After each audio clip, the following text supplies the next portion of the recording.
actually tell us how this porn can actually lead to like a crazy social life of people. All they do is based on their assumptions, and based on their assumption, they create like we have to go on their paradigm, but never actually tell us step by step how is it when you're seeing all these pornographic things, it can actually influence your daily life. So my first speaker has already told you on how subjective porn are. When I might thinking that kissing is not a porn, you might think that kissing is a porn. So it's very subjective, and we can't actually do it because it's not visible. And how actually in the Victorian era, when you come through anything, but how when times progress, we now can actually accept other people's idea, and all the people that actually exposing themselves are not being discriminated. So first of all, let me rebut some of the things that have been given by the Prime Minister. They say like how they want to fix the problems from the roots.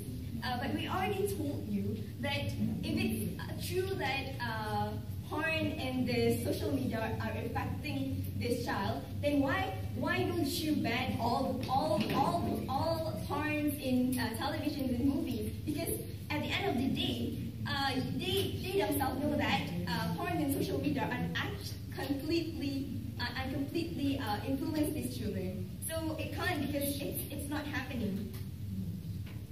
And they already say that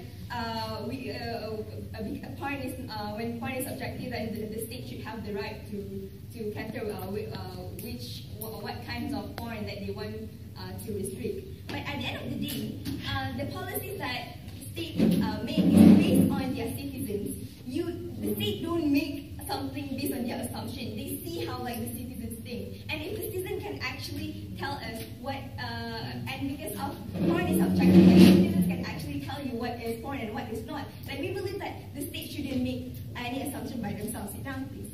And they also afraid.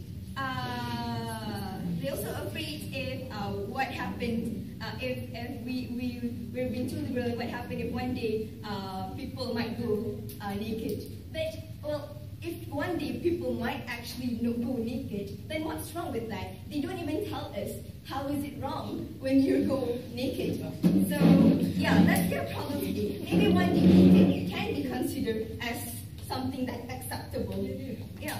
So they also talk about how it influences the mind of the child. Like once again, we already told you, like it doesn't really influence this child. What influences them most is how their parents teach them, and you can't actually limit all these things. If it's really influenced, then all of us might go crazy and wild. So yeah, sit down, please. So let me go to my first point, which is parenting skills.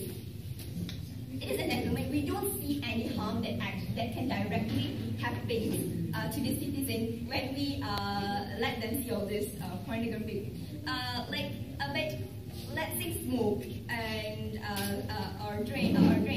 This is something that the state can make restriction because it's directly harming the citizens. But when it's something that indirectly or might happen or might not happen, we believe that state shouldn't actually interfere with it.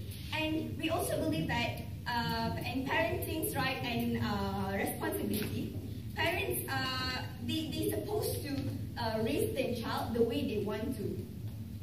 Some parents might give freedom for their child, so they can actually choose, they can actually think whether this is good or this is bad. And this thing can, they believe that it actually helps this child to become more mature. And some parents might be very restricted. They believe that this is wrong and this is not. So we believe that this parent, they should monitor their child by themselves. Use any kind of skill. If you're really afraid that your child might go to all this pornographic sites or all this pornographic in the internet, then you should monitor your child in advance. Tell them what is right and what is wrong. You can teach yourself one day if you think that porn is so harmful. So we believe that there are other ways that parents can use if parents are very afraid that their child might go all sexual active and stuff.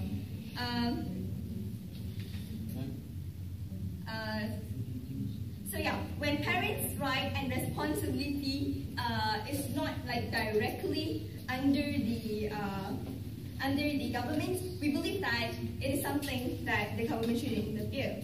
And how parents are like the closest person to this child, and they have like more power to monitor. We didn't see like how when the state can actually ensure that this child would ever enter to this pornographic site, because they can't even do it because it's not feasible, which is my second point, feasibility. But before that, yes. Ma'am, the state of mind of the person, including parenting skills, is such a subjective matter. So are we actually helping those parents if we go for this motion? Some parents might act. We already told you how parents want their child to be. We believe that child is a mirror of parents' education. So what's wrong if parents think that porn is right and they let them try to do this? And some parents might not even think that porn is right and they don't let them do this. How is it state are actually think that they're so controlled that they can take control over how parents want to raise their child. So second of all, let me talk about feasibility.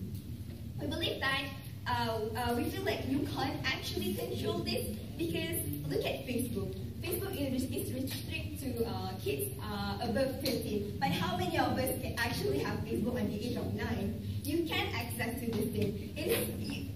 All of it. Even my 7 years old brother have Facebook and he's 7 years old. So when the registration is not that hard, internet is something that and we also believe that internet is something that have no border. Even if you want these people to get access to not get access to this, you can't actually do it. So now you're actually making them access to this illegally. So when feasibility aren't actually happen, you are actually wasting your time trying to protecting all the citizens. So with all the things that I've said, please go on the opposition side.